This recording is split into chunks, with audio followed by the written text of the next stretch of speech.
बहुत देरी से वो जागरूक हुए हैं और मुझे लगता है कि ये दानवे जी ने कहा है या राउत ने कहा है मुझे मालूम नहीं है, लेकिन लेट आए दुरुस्त आए। अभी उनको ध्यान में आया कि कांग्रेस और राष्ट्रवादी के साथ जाने के बाद क्या होता है। जो बाला साहब ठाकरे जी के विचार छोड़कर मैदान में उतरे और जो बाला साहब जी ने कहा था कि जिस दिन कांग्रेस को मैं हाथ पकड़ूंगा मेरी दुकान बंद करवा दूंगा, ये दानवे जी के ख्याल में आज आया है और मुझे लगता है कि आगे चल के वो दुरुस्त बने, यही हमारी उम्मीद है।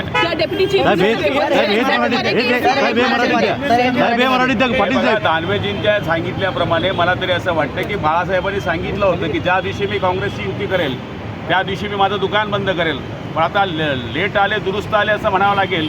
त्यांच्या या लक्षामध्ये आलं की ज्या दिवशी आपण हिंदुत्व देश धर्म आणि राज्य सोडतो त्यावेळेस काय चित्र होतं हे दानवेजींच्या लक्षात आलेलं आहे। आणि मला तरी असं वाटतं की शिवसेना प्रमुखांचे विचार सोडलेल्या माणसाला आज पश्चाताप होतो। परमेश्वर त्यांचं भलं करो।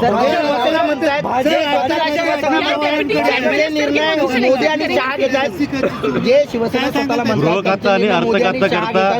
संजय राऊत म्हणतात त्यांनी बाळासाहेबांचं नाव घेऊन बघा, उद्धव साहेबांनी सुद्धा लोकसभेच्या त्या काळामध्ये ज्यावेळेस युती झाली त्यावेळेस दोन पक्ष एकत्र असल्यानंतर निर्णय घेण्याकरता एकमेकाकडे जावं लागते।